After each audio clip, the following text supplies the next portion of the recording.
Good afternoon. This is October 26th, the meeting of the City of Fitchburg Landmarks Commission. We are gathering together to call this meeting to order. The first question I always ask, and I'm going to ask that of Deanne, is has this meeting been properly and officially noticed? It has. Okay.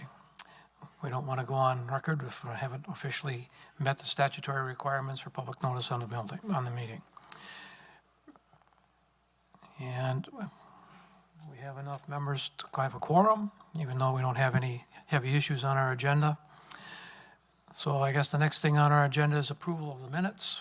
The minutes of our last meeting, which was November 30th of the year 2020. Any questions on the minutes that were presented? No. Any corrections, adjustments, modifications that we have deemed to be necessary? I move to approve the I'm not sure minutes. if I was present. I'm sorry, Amy, I didn't hear you. Oh, I was just, I think I was present for that meeting. I'm not 100% sure, but I'm not on the list of present or absent. Okay. Shall we Amend the minutes to add the fact that Amy was at the meeting with us. Approve. We have a motion and I have a second. All those in favor signify by saying aye. Aye. Opposed? Hearing none, let the corrected minutes be accepted as the official record for the Landmarks Commission.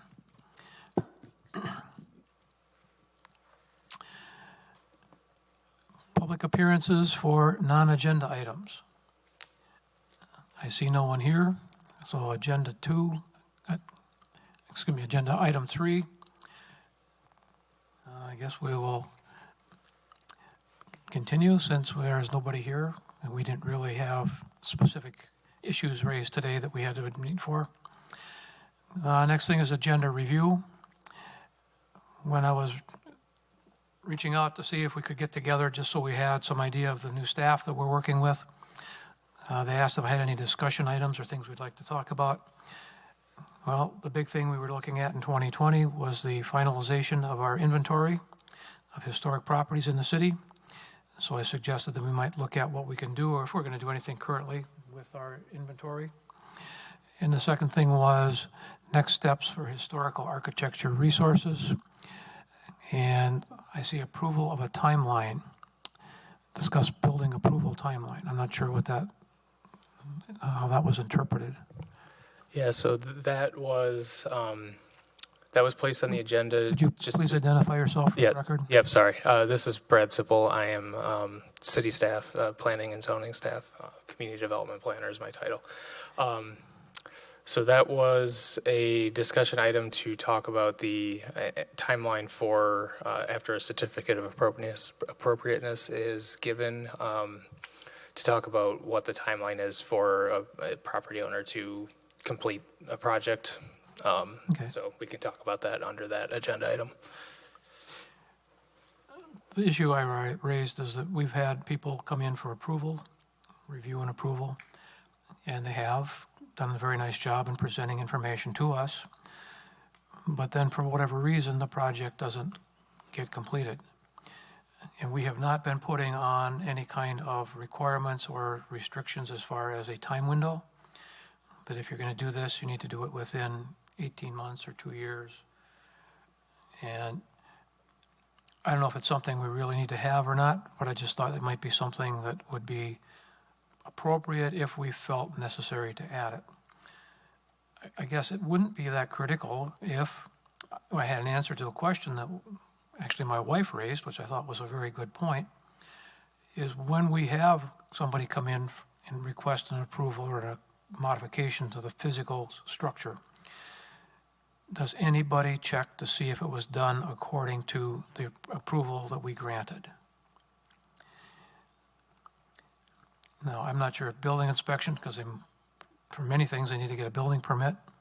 If building inspection checks it and then checks to make sure that it was done according to the approval that we provided, or if that's something that has just slipped by and nobody's really checked on it to see that they did exactly what we asked and approved, or if they did something else in addition, or if they didn't do it at all. So it's just one of those things that came up, that are we doing any kind of follow-up to make sure that the things we approve are actually being approved in the manner that we allowed to take place? So I'd open that up for discussion. Is that something we need to consider or worry about, or is it, I mean, we don't have a huge number of properties, so it's not like it's a major issue. It's just something that, as I looked at our physical activity of the committee and following up, right now, we don't have any kind of follow-up either in a time window or with actual inspection that I'm aware of. So maybe, can you tell us, Deanne, does building inspection go back and double-check with our approval? Can you all hear me? Okay. So I'm Deanna, and I'm the city planner. I need to qualify just a little bit here. I started in January of this year, and Brad's been with us for just a couple of months. I do know that before a permit is closed, building inspection does do a final review and a final walkthrough of each one of the permits. I think it's a reasonable request that there is a follow-up when there is a certificate of appropriateness, that there is a follow-up to confirm that the work was done in conformance to the certificate of appropriateness. But honestly, I don't have any knowledge at this point of how those were handled in the past. We have never gotten a report from building inspection on any kind of projects that we've approved, that they were completed according to the approval this commission granted. So I'm not saying they haven't done the inspections, I'm just saying we have never been informed. And maybe it's just a line of communication that needs to be opened if they are doing that we get a follow-up from them indicating that it was done in compliance with the approval of the commission.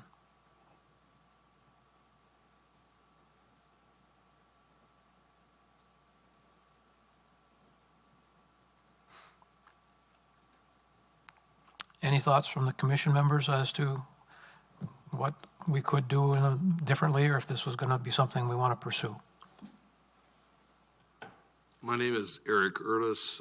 I would agree that there should be some type of a timeline. I think the 2-year, 18-month seems totally reasonable. I don't know if we have anything in our requirements that state anything at all in regards to that. I think at least placing that in there gives a definition for what is expected. As far as the inspections, getting it sent to us would be great, but I guess it's a little bit on us to take a look at it. And I think that might be an area that we could examine. Alan Tariba. I think when there's renovations on certain buildings, some of them may only take 6 months. Some of them may take much longer, so putting in a set time limit may be an issue. It's something that we'll have to decide how long we would give them. I know, Alan, that when you look at historic properties, many times it's hard to find contractors who are experienced in working with certain types of construction. And I understand that in this market right now, that getting a contractor even come and talk to you right now is difficult. That's why I wasn't sure if this is something that we wanted to have on the upside, which would be setting a time window, or if we want to have something on the backside, which is review by the building inspection staff with a report to us. I would think to some degree you could do a time frame on the front end, and then if it takes longer, they would just come back and amend the date.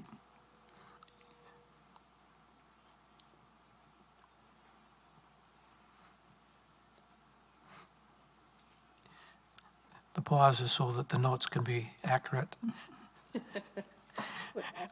Fortunately, we have the video too. We don't want to rush anybody who's taking notes. As I've learned, better to get them right than to rush through it.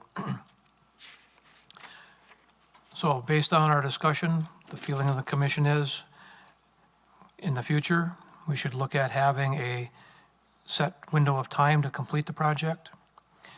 And let's look at setting that timeline by talking to the property owner to see if they've got a contractor involved. If they do, that means it can happen in a faster window. If they don't, we would then have the flexibility of giving them a longer window in which to complete the project. I see people shaking their head. Amy, do you have anything you would like to add?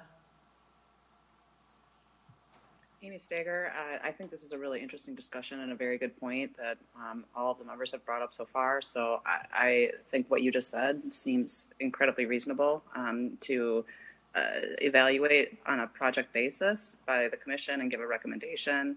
I also liked Alan's comment about asking them to come back and appeal. So both are incredibly intelligent approaches. Okay. Do we want to make a motion that this will be our procedure in the future then? I so move. Okay, we have a motion. Do I have a second? I second. All those in favor, please signify by saying aye. Aye. I'll say, Madam Clerk, please let the record note that was a unanimous vote. Second item on our agenda is item 5B. Discuss the next steps for our historical and architectural resources survey. And I wish Michael Stevens was here because he is the expert in that area. I don't know if you had a chance to meet Michael or not yet. He's retired administrator from the Wisconsin Historical Society. And this was one of his responsibilities. The staff who worked under him, a gentleman named Jody Rose, was our resource in doing the survey. Okay. So Michael has an excellent understanding of the process and procedure and working through the different options we have. But specifically, if my memory is good, and it's been a couple of years, I may be off, we had two properties that were specifically identified that potentially we would want to reach out to. Does anybody else remember that? No, I don't remember on that one. Which properties? It was a recommendation of the expert who did our survey that there were two properties that we could potentially have. They met the criteria. They were over 50 years old and they had unique architectural style or had other significance that we should possibly talk to them either verbally or in writing, letting them know that there were potential options for them to pursue relative to other state historic grants or options for maintaining the property. Were they listed in this? The question has been asked, were they listed in the results of the survey? I'm hoping they are, but I haven't read the survey since 2020, so I don't remember exactly which two they were. I remember there were apartments, and I don't remember the other one. Chalet Gardens, It sounds familiar. okay. I think it was, there's different groups of ownerships over there, but one of them was Chalet Gardens. And the other one, wasn't it a house on Irish Lane? If I remember right, for its unique architecture. I'm looking at Bill because he lives on Irish Lane. Yeah. So I'm looking at a spreadsheet that Deanna put together with what was identified in the survey. I'm seeing two potentially eligible historic districts, and what is it? About six potentially eligible structures that were identified in the survey. So the Chalet Gardens was one of the potentially eligible districts, along with the Nevin, the state fish hatchery. Those were two districts, and then there were several structures. One of them identified as potentially eligible was on Irish Lane.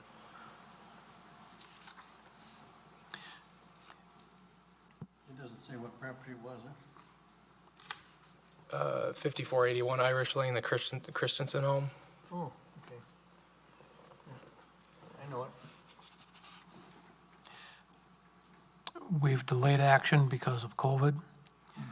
We've looked at the resurvey in the past. I guess, do we want to put something together? And we don't have to do it today, but to move forward, to see if these property owners are interested in any kind of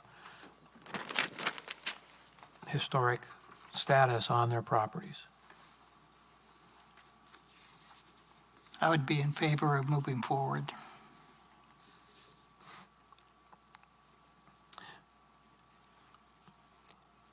Any other comments? I think that would be a good idea to move forward on that. Was the Seminole Forest one that was listed, as that's a futural one? Those are out of ways, but that was in our report. There was some interesting aspects of the fact that you're looking at ones that can be potentially nominated in the future, which I think is an interesting component to this or report. Yeah, those Seminole Forest Parade of Homes was another potentially eligible historic district once it becomes 50 years old, and I think that was around the mid-2030s was when that would be potentially eligible to look at again. Mid-2030s, so we've still got a ways to go. I don't think we're going to be on the commission at that point. Matter of fact, I know we won't be on the commission at that point. I guess I don't want to create work for the planning staff if they are at a point where they aren't able to work on these projects. Can you give us an idea if this is something that you can find time to work into your schedule? The planning staff is very busy. We can work in a little bit of time to do some work on this. I wouldn't expect a lot of time. So I think it would be reasonable if you would be interested in having us put together letters to go out to a couple of property owners.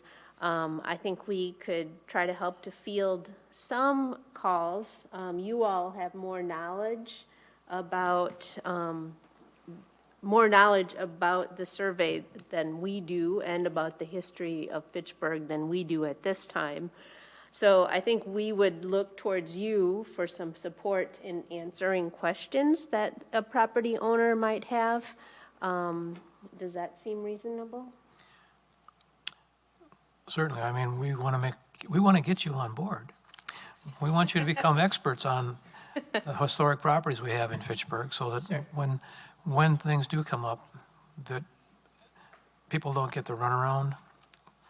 We've had a really good response from all the property owners, and we've tried to work with them as much as we possibly can and help them as much as we can, because they've been really good in coming to us and making changes if we felt necessary based on what they wanted to do. So we've got that really nice relationship built. We want to continue that into the future. And we realize you're the first contact. And so that's why I suggested we get together so that we can give you some background.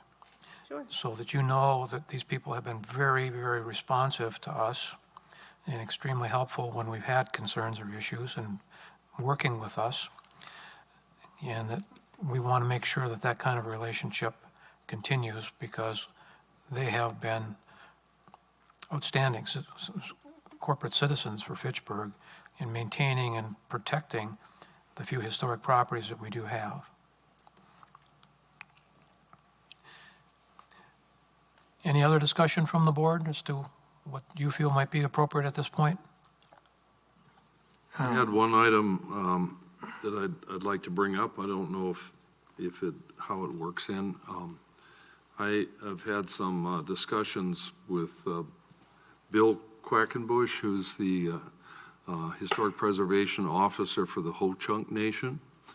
And I had just asked him if he had looked at the city of Fitchburg in any capacity, and if he could take a quick look and see if there was something that might be something we could incorporate somehow. And a lot of the items are not always built structures. There might be other things available. And possibly some of this might be something we could direct into a signage, historic signage of some type, if there are some elements that could be triggered there. I got interested in it once we saw the 2 canoes that were taken out of Lake Mendota with the incredible ages of 1,000 to 3,000 years old, and recently saw one up in Mirror Lake that was at least 100 years old, that was in pretty good condition. So there are elements like that, but there's not as many things that are available to show. But there are some other things that we could possibly highlight in a different way. And I was just not sure how we could incorporate that, but at least I was thinking perhaps we could bring that concept up to take a look. He hasn't gotten back to me with anything yet, but I just started looking at it. Which is just an idea that I think is worthy to look at.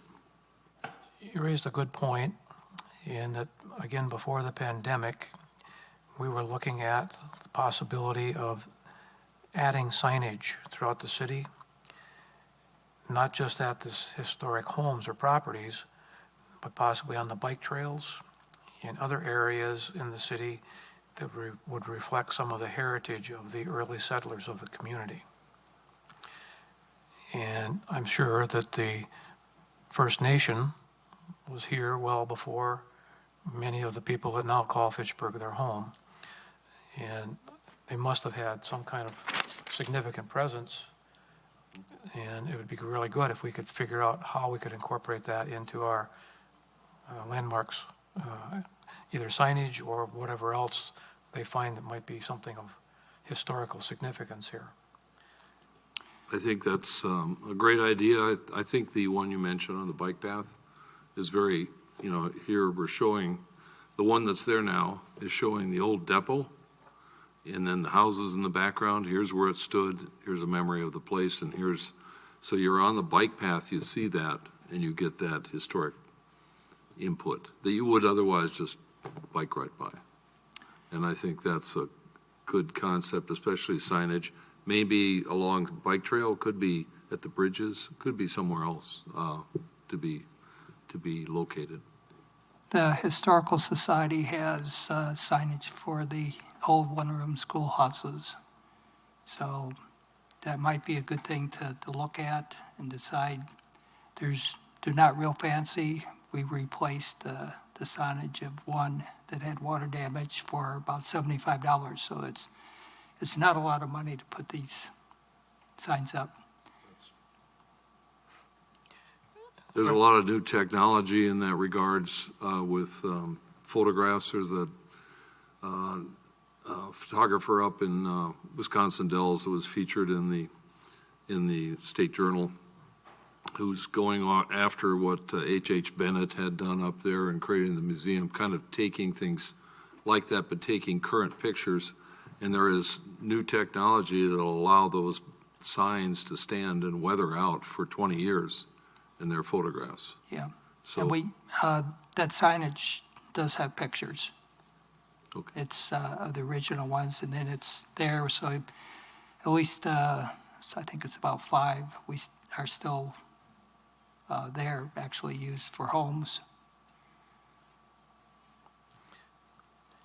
So again, another item that has potential for us to be involved with, and I think that's sort of what we're doing today, is looking and brainstorming as to how do we get this committee active again and get our citizenry aware of what's happening in Fitchburg with our historic properties.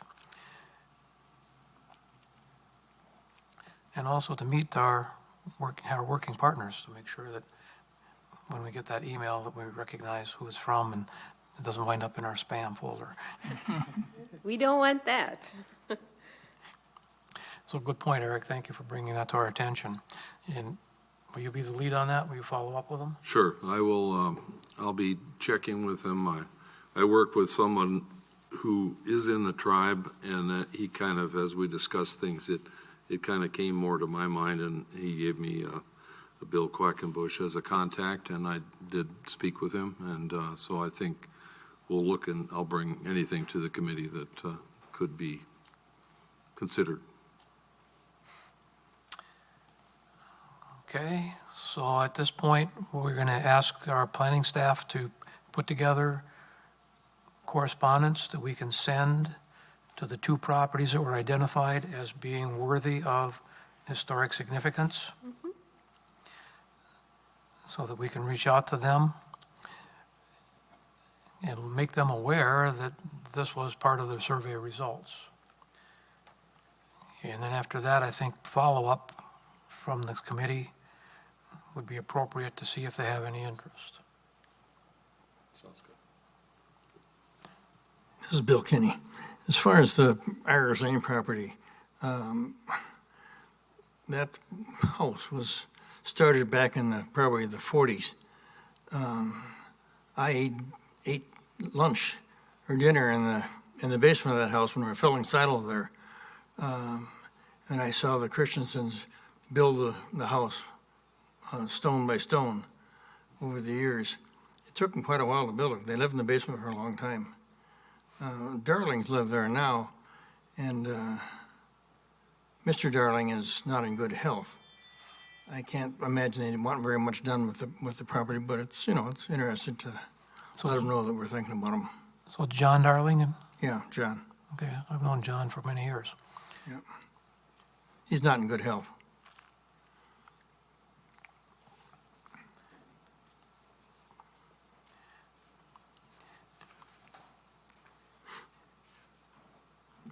Again, taking a short pause as the notes are being put together. We're moving right along. Can I just ask a clarifying question real quick?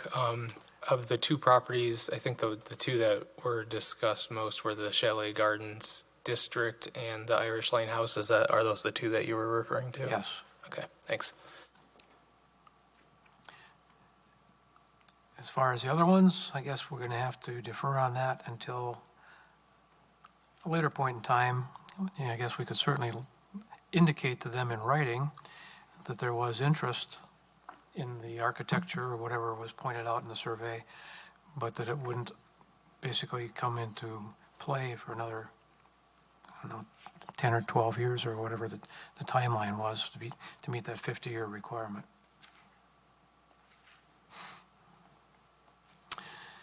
Anything else?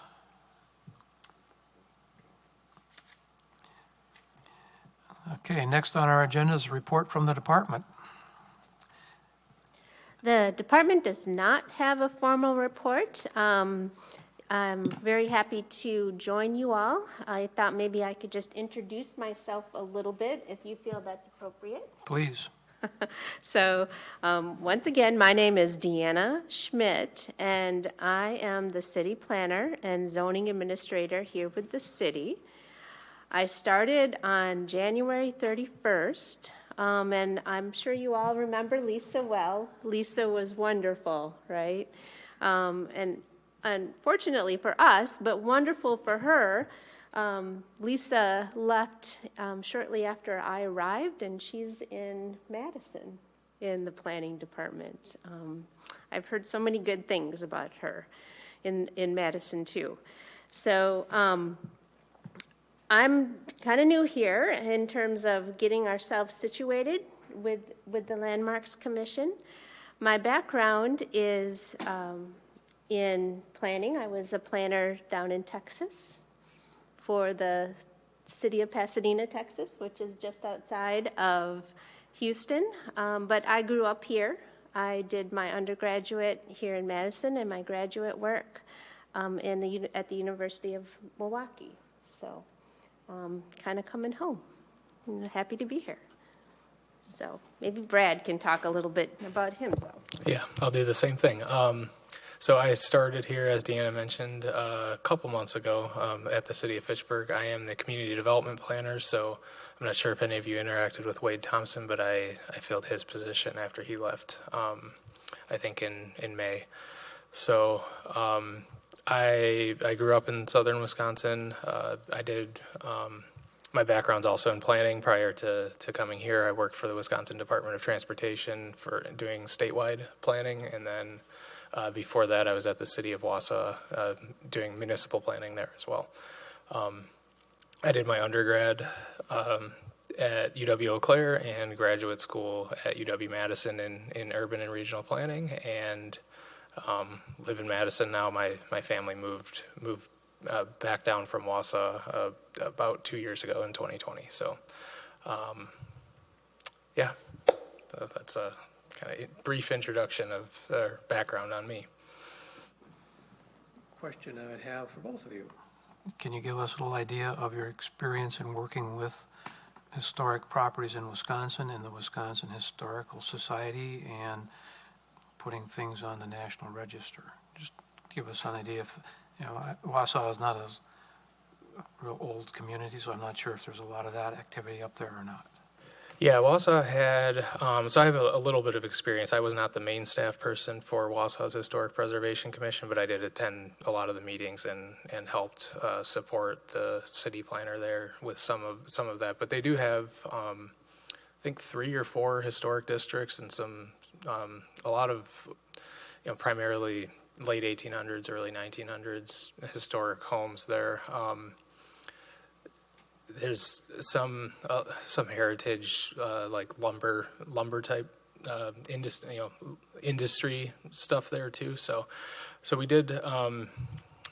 Wausau does have several properties on the National Register. I believe one of the historic districts is a nationally listed district. I was there when we went through the process of getting one of the districts on the register, so I'm somewhat familiar with the process, but haven't led the process before. So. And I myself do not have experience with Wisconsin historical properties. So. You mean in Texas? Wait a minute. You didn't have Wisconsin historical properties to consider? We did not, and of course in Texas. You must have worked on helping the Alamo get National Register status. Well, that came quite a bit before me. Oh, it did? Okay. Yeah. Quite a bit, yeah. All right, I can understand that.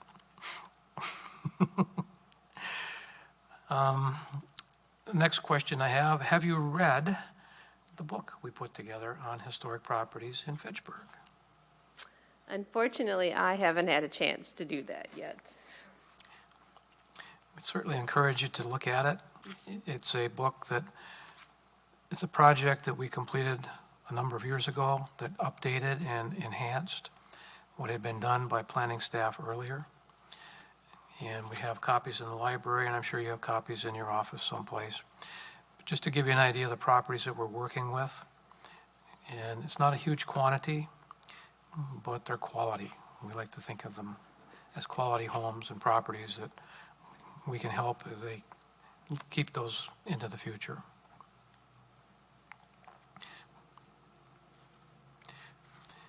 And who knows, that might answer some of the questions you might have about what the Landmarks Commission has been involved with. Definitely. Anything else the commission members would like to ask of our experts? Thanks for the explanation of the backgrounds. It's good to hear. Welcome aboard, by the way. Thank you. To the city and everything. As you can see, we're a group that meets infrequently, but when we do meet, we do have, I think, some pretty important information to consider, to work with our community members to maintain the properties that have been duly and very beautifully maintained over the years, so that we can help them and help Fitchburg continue to have these historic properties. So at this point, are there any other announcements that need to be made? I have a question. You have a question, At Ellen? the end of the month, we're going to acquire more land for Fitchburg. Does anyone know if there's any historical buildings in that area? You're talking about the annexation from the town of Madison? If you remember, we asked the survey person, our expert that we worked with, to check the areas in the town of Madison that we would be being incorporated into the city of Fitchburg. And if my memory is correct, there was nothing of significance that they found. Okay. But we can certainly double check that to make sure. Because again, it's been several years since we've looked at that documentation, at least I have. We certainly want to make sure that if there is something, that we follow up with that as well. Okay. Good point. Thank you for bringing that up. Because that's supposed to happen in the next week or two, isn't it? Yep, one week. It